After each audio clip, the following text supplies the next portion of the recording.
social organization? It was a professor, Dr. Salah Arafat, and God rest his soul, he just died last year, but Salah Arafat was my mentor at the American University in Cairo, and he took me to Bassa Isa Solar Village in the Sinai, and the Bedouins showed me a Chinese underground biodigester, and we had a biogas conference with people from China, India, the UK, Germany, and the United States. And I didn't see another system till 2009 when I went to India on behalf of my friends in Hazabalim, the trash recycling population of Egypt. They were suffering from the government slaughtering hundreds of thousands of their pigs because of a worry about swine flu, which had nothing to do with their pigs. And then they had nothing to process the organic waste. So I went to India on their behalf, and I learned from Dr. Anand Karve from the Appropriate World Technology Institute about household-scale biodigesters, and then came back to Egypt and built one on my roof in Darb al-Ahmar, which is the craftspeople's community, sort of Cairo, old Cairo slum. And then I went out to Hazabalim Muqattam, where the garbage recycling population lives, and we built biodigesters there. And then I came to Germany at my home in 2008 when my son, well, 2009, when my son was born. He'd born in 2008, so I came back and I built one on my porch in Germany. Mm-hmm. You built your porch in Germany. And then I figured out that in cold climates we couldn't use the RT. Oh, that doesn't work. It's on the. It's inside the inside the shed. Okay. Just leave it. It'll, yeah. So I realized that the best way to build a biodigester for a cold climate was to build one in a tank that could be insulated, because the RT India style of telescoping biodigesters that I've learned were open to the air and were good for tropical or subtropical, but not good for winter time. So I started working with these IBC tanks. It was a child in Muqattam from the Zabaleen trash recycling family who said, why can't we build a biodigester out of that old tank, which was lying in the garbage? And I go, I don't know, nobody's ever tried it. So we tried it, and we figured out a way that worked really well, and that's what you just saw over there. And then I started building them in the United States, and I formed an NGO in Egypt called Solar Cities, because we were visiting Heliopolis, the city of the sun, and that seems to be the goal, was to create solar-powered cities. And biogas is the one form of solar power that everybody has in the world. Not everybody has solar panels. Not everybody who has solar panels has access to the sun, because they live in the city and there's buildings shading them here under the shade of trees, right? Yeah.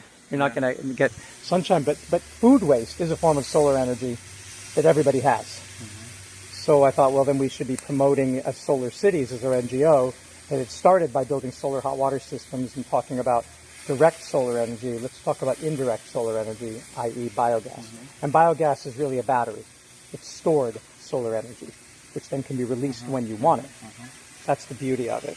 So, yeah, I was very enthusiastic, and then we formed the NGO as a Culhane in Germany and did a lot of work in Germany, and then went to the United States and reinitiated it with Janice Kelsey and Jody Spangler and Kathy Puffer and my students at Mercy University, and we called it Solar Cities Solutions in the United States.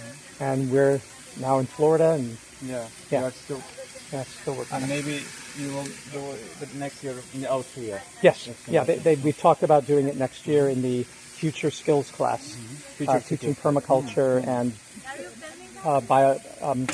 and sustainable entrepreneurship, and then building these. And we'll invite, we're going to work with Katrin Puetz and Bee Energy out of Germany, who works in African countries as well and has a whole biogas training and commercial system. As far as I remember, these biogas machines are coming from Israel.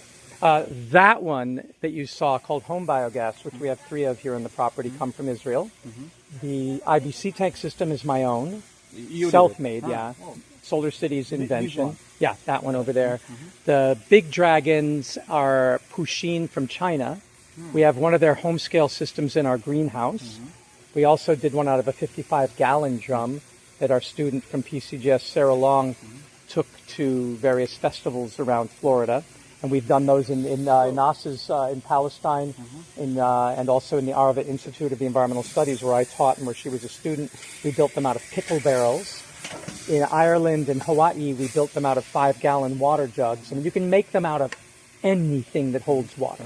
Literally any water tank with 3 pipes, whether it's made of plastic or cement or concrete or metal or leather or plastic, it's a biodigester. It's just a tank of water with 3 pipes inoculated with poop or lake mud. So these firms, for example, this Chinese firm or the Israeli firms, do they produce any other products, or they are just producing the biogas tank? Oh yeah, they produce hot water heaters. They produce water, the biogas pumps. They produce gas lamps. They produce gas generators. All the ancillary products, gas meters. They have a full range. The plumbing parts for it. So yeah, some of them are vertically integrated, some are horizontally integrated. My vibe is, which worked very well for me in Amsuzart in the High Atlas Mountains in Morocco last summer, is I can build them anywhere in the world out of local parts. So that's why I try to use garden hoses and plastic tubes. And so have you ever seen people or communities, or they use the system as their homes, communities? Oh yeah, in US. Oh yes, there are people who have purchased the home biogas system, and I was part of the Tiny Homes movement and did some presentations for home biogas at the Tiny Homes Festival, and some people had them there, and they're continuing in that. People in the permaculture sort of domain have them. The city of Tampa ordered at Kayla Caselli, one of our PCHS students, after being in our class, I heard, right? You know Kayla. She ordered 100 of the home biogas systems and gave them to 100 citizens in Tampa. Oh, it's really cool. We have one of the home biogas systems down at the St. Pete Urban Youth Farm with Miss Carla that Joe Dorsey and I brought down. That's from Kayla Caselli's batch. We've built the IBC tanks at St. Paul Lutheran Church. We've built them at Mosey. We've built them at the Hillel on campus at USF. We've built them at Corrine Brennan's permaculture teaching farm up north a bit, near Crystal River. We've built them down at the St. Pete Eco Village. I mean, yeah, we've been teaching people for 10 years. So, Doctor, what prevents people using them? I mean, I'm trying to ask why the system is getting sprayed by time. For your opinion, culture. Culture. It's culture issue. Yeah, culture club. I mean, my students who come from India or China, they'll sit in class, I'll talk about biodigesters, and they'll go, oh yeah, my grandmother has one, oh I have one, or I know, I've seen them there. If people come from the United States, they go, huh? Never heard of it. And we don't emphasize it. If you do hear about it, a lot of people from Europe, from Germany, Denmark, Sweden, they know about biogas very well, but they're talking about big ones on the landscape, on farms, or they're using restaurant waste, which is fantastic. Home biogas, only Katrin Puetz, my colleague at B Energy in Germany, is the only one promoting them there. We've just built them in France and Germany. And we've built them as long as 18 years ago there. And it just, every year, we've built them 2 summers ago in Warstein, Germany. It just doesn't stick with people because of the inconvenience. Like what you and I went through of, oh, I got to make sure that the pump is working. The fact that I had an old pump that had the right O-ring made it work tonight. Most people would be like, it doesn't work. I'm going to go back to propane. I can get it at Walmart. Yeah. Most so, people, yes, you're right. So maybe the environmental or the activities, we need to find the easier system that can be implemented in real life. For example, you put the waste bag, in the system, and automatically it pour all the waste in a let's say a box, and it's grinding, and it goes automatically to the biogas. Right. Well, Seneschat Segay at Florida Gulf Coast University and I published a paper on a system we made that was in the sink at their lab down at the university in Fort Myers. The problem is always size. The IBC tank, 1,000 liters, is about the minimum size to get this kind of cooking that we're doing tonight per day, about 2 hours of cooking a day. Any smaller, and you don't get enough gas to do much. Like my wife had a pickle barrel system at the Arva Institute in her dorm. She was able to make an egg or cook tea in the morning. That was it. Because the smaller the system, the less you can feed it. So 1,000 liters is about the minimum practical size. And some people don't want to put that on their porch in their back garden. And then the other thing is, like I say, it's not part of the culture. So what we do have in the United States is we do have InSinkErator food grinders in our sinks in the kitchen. And that goes to wastewater treatment. They produce biogas.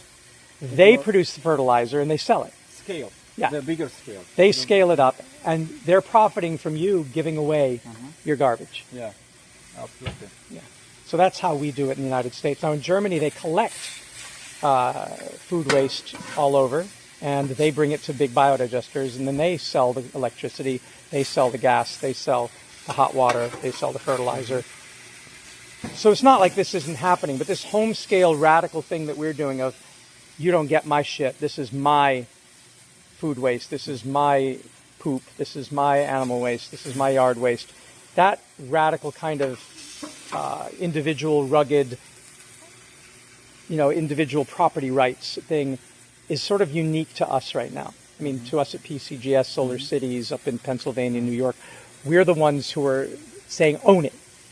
Dickinson College, also in Pennsylvania, with the late Bob Hamburg, who was working with us at Solar Cities, and with Matt Steinman, they teach this up in Pennsylvania. The Amish love it, right?